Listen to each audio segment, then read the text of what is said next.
It's a great day and you are welcome to Flourish 360 with me, Dr. Awesome, and this is our coaching, mentoring, and leadership lab. I am delighted to have with me a distinguished leader, Mr. Ayon Ebai. Ayon. How are you? I am grateful to be alive. How are you? I'm doing amazing, thank you very much. Thank you so much for honoring us with your time. For the benefit of those who don't know you, how would you like our guests to get to meet you, sir? You choose. It's your show, it's not for me to be directed. I would really like you to tell us what we don't know about you and what you would like those who are, watching the show to really know. I know that you are the immediate past managing director for General Electric Healthcare here in Africa, and I know you've done that for a bit, but it would be nice for people to learn more about some of the things that you're currently doing, or what you'd like them to hear about you from you. Sure. Oh, maybe I'll take you back to, I suppose, where I've come from, where the accent's from, where the colour's from, and because I think that's important as a foundation to who I am as a person. So as you know, I'm Ayon Ebai, born and brought up in North London, in the late 70s-ish, give away my age. I'm the son of a Nigerian geologist and a Cameroonian nurse who met while they were studying in the UK, and then spent a bit of time in Canada before coming back to the UK. So I settled with my mother in London, and then my dad got an amazing opportunity when he finished his PhD in geology to move to New York. And he was working for New York State, and part of his work was really around making sure that the soil and the ground was viable to build skyscrapers in downtown Manhattan. So he ended up staying in New York. My mum stayed in the UK. I stayed with my mum, and then I spent my childhood zigzagging between London, New York, Port Harcourt, Lagos, Owerri, Douala, Limbe in Cameroon, Mamfe in southwest Cameroon. So I think that childhood or that upbringing, I think, has created the Ayon of the last 25 years who can't sit in one country for more than 2 weeks and has to be somewhere, has to go somewhere. Well, that's a good snapshot of your career and journey and life. Would you say there was a moment, where coaching or mentoring played a significant role in your success? Of course, yeah. I mean, I think coaching and mentoring in any successful professional typically plays a key role. And I go back again to my early years. I was a graduate of biomedical science from not a fantastic university in the UK, and I was lucky and blessed to secure my first job literally within 3-4 weeks of graduating. And the story behind my first role, I think, is quite interesting, or why I ended up where I was. So while I was at university, essentially I grew up with my mum by herself in the UK, so money was a bit tight. So in those days, you got some money from the UK government to pay for some of your school fees, but you had to typically work if your parents didn't have that much funds to support you. So instead of taking a proper job, I decided to be a club promoter. Wow! So a student club promoter. And joined up with some amazing guys based in Manchester, because I studied in Manchester in the UK. I met some amazing guys from Blackburn, but were also studying in Manchester, and we put a promotional company together called Brown Sugar Promotions, and we spent the 3 years of my university in the lab playing with test tubes, Wow! playing with DNA, etc. But at the same time, we'd go out and set up nights and hire clubs and hire DJs and hire artists and put on nights initially for Manchester-based students, but then we sort of branched out and we would bring club nights around the northern part of the UK, so Liverpool, Newcastle, Lancaster, Preston, and the like. So we sort of branched out into being a sort of northern-based promoter. Did some work in the Midlands as well as in London, and that essentially paid my way through university. Wow! And so I never really had a proper job at university. I have a proper job now, but not at university. And yeah, so that happened while I was at university, and I think this kind of ties in directly with your question. A mentor that I met actually at a careers fair. So I graduate as a biomedical science student. Pretty interested in genome, pretty interested in DNA, pretty interested in molecular biology. With this kind of part-time club promotion, driving around the country, trying to get people to come to our nightclubs and our gigs and our concerts. And then I met someone at, I can't remember the lady's name actually, but I met somebody and she was asking me, what do I want to do? And actually I didn't know. One thing I knew I didn't want to do was be in a lab, particularly with an undergraduate degree, a BSc. I quite quickly realized that you've got to be a PhD to really be successful in a lab, and and so that would require additional investment, a master's, and then go on to do a PhD, just like my father did.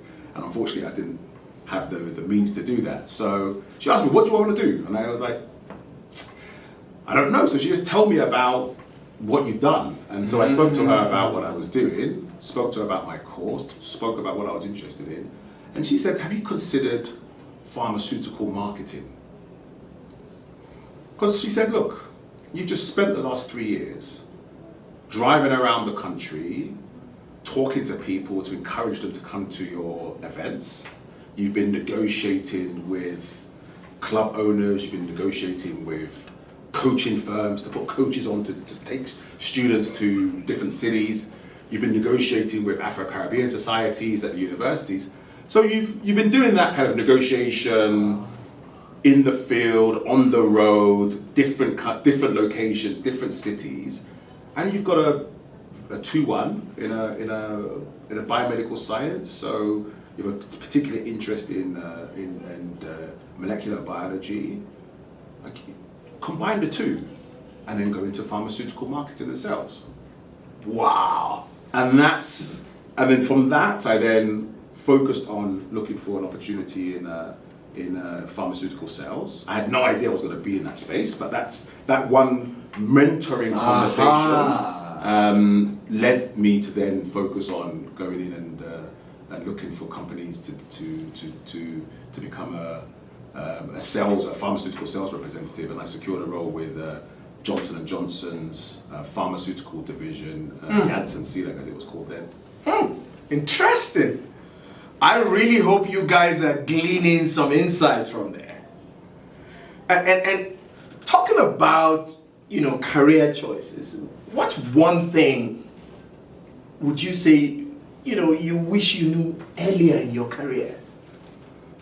I think there's a lot of things. And we may get to this later, but I think that as you climb the career ladder and you become, and you take on more responsibility and you have more pressure on you, there's a habit to neglect your family and yourself, right? And so if I look at some of the most stressful periods of my career, and stressful from a work demand perspective, not necessarily stress from a mental health perspective, but from a work demand perspective, I added weight. You know, I stopped going to the gym. You know, I spent a lot more time away from my family. You know, my health suffered. You know, my blood pressure was high.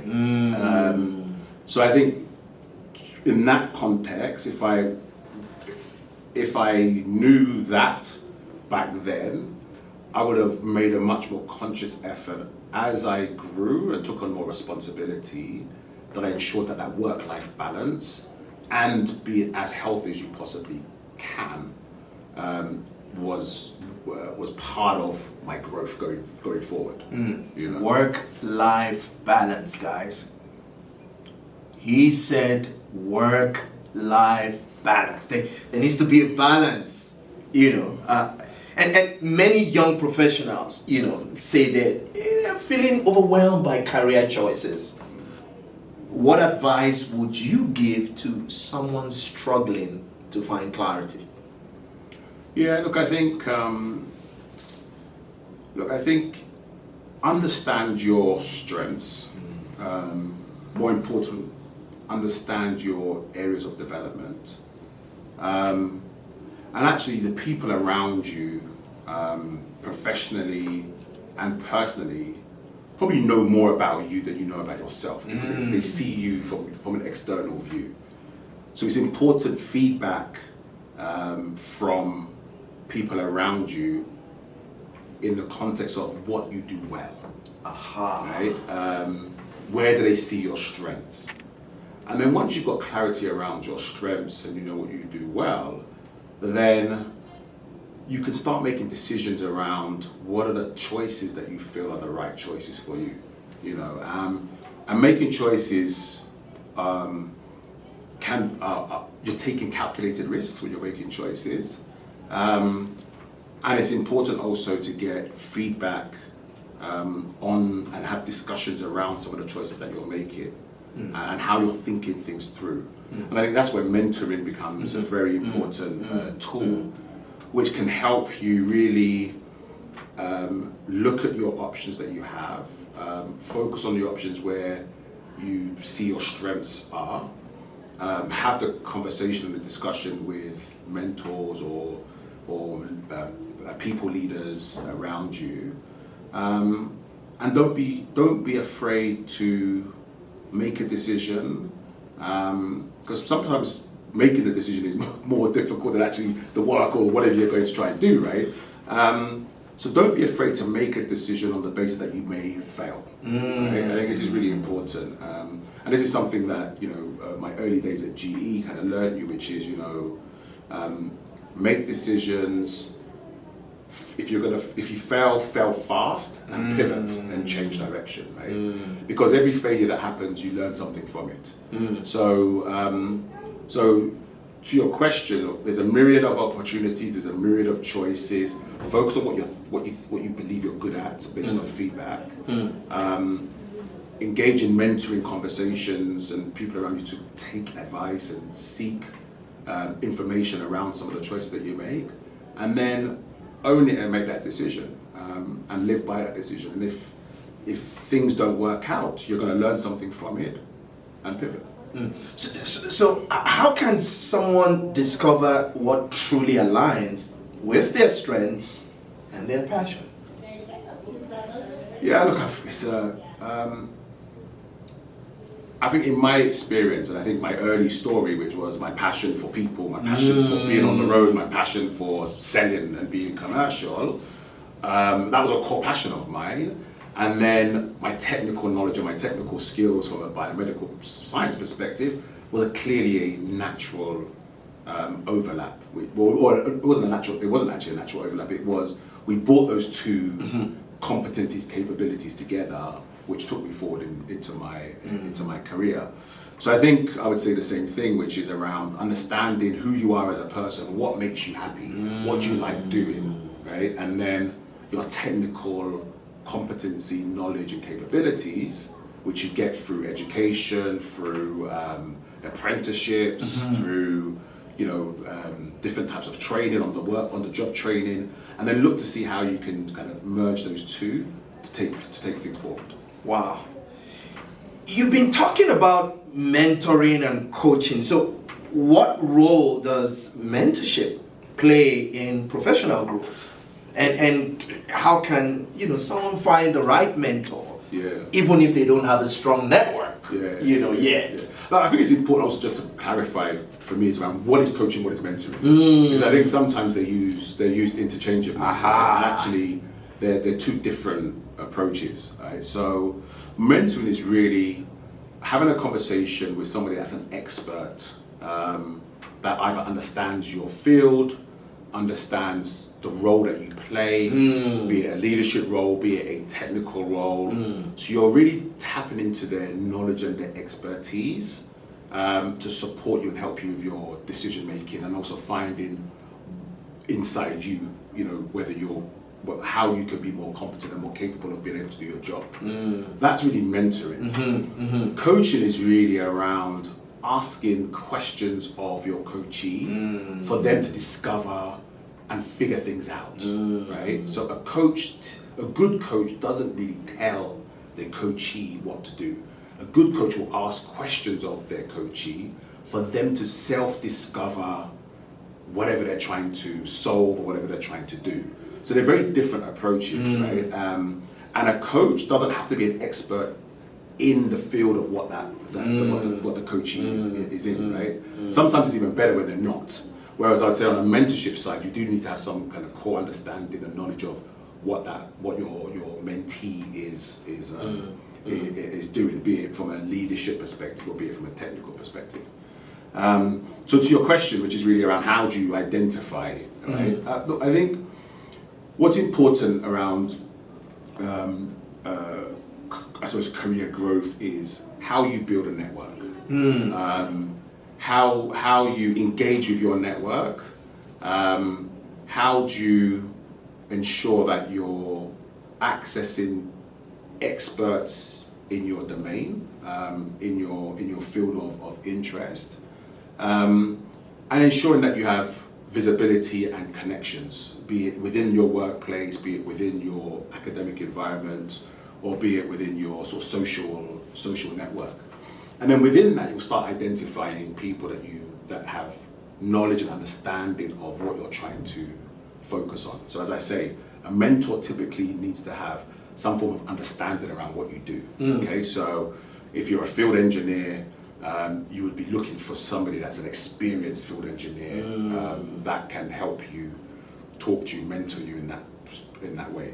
If you're a field engineer that is now managing people, then the ideal scenario would be a more senior field engineer that also manages people, but you could also go for someone that's in a leadership position. Because typically those are about people. Your conversations will be about people and trying to understand how you get the best out of your teams. So you could go for a people leader that may not have technical field engineering knowledge, but they manage people. So my point is, I think it's creating a network, being visible, within your workplace or within your academic environment. Look for people that have the relevant skills, the relevant knowledge that you believe can help you, and have conversations. There is no blue book around how to find a mentor, right? It's you're out in the ecosystem of whatever environment that you're operating in, and you're creating networks with different people, connections with different people, and then you will meet people that you admire, the people that you look up to, the people that you aspire to be, and engage and have a conversation. And I think you need to have multiple mentors. I don't think you can have there's not one. I think you can have a bouquet of mentors that you have in different frequency of engagements with, but typically people that are successful are happy to share and are willing to share typically. I love the piece where you said happy to share, because it also means that not everybody is happy or willing to share.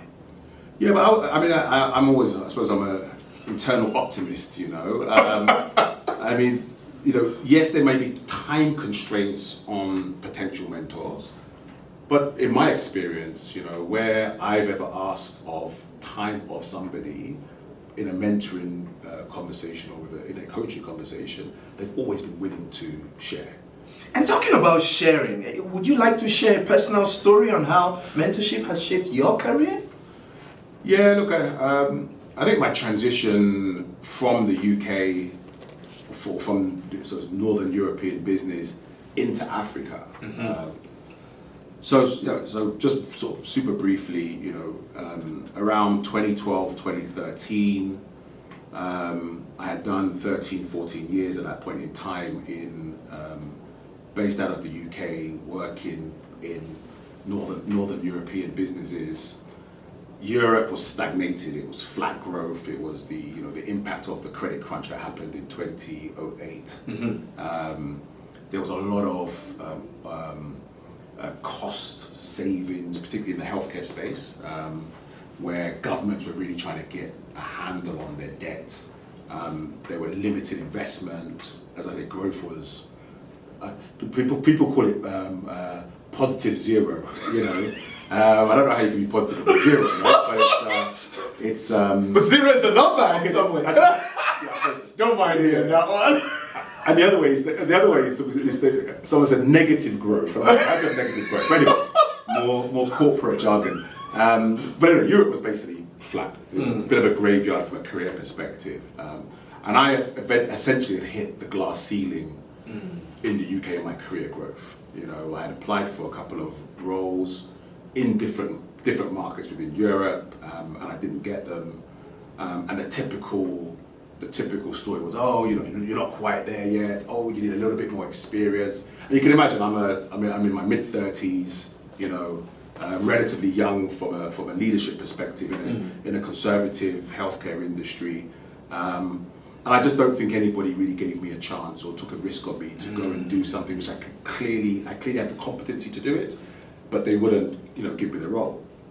And again, it was a conversation with actually a former manager of mine, and I had this discussion with him around the fact that I feel like, you know, I've hit a glass ceiling, my career doesn't seem to be going forward, the markets I'm operating in are, you know, boring at best, you know. Who wants to operate in a 1% growth or 0% growth environment, you know, where everything's predictably bland, you know. And I floated the idea of, I'm considering, you know, leaving the UK and looking at emerging markets, as there seemed to be a super dynamic, interesting space.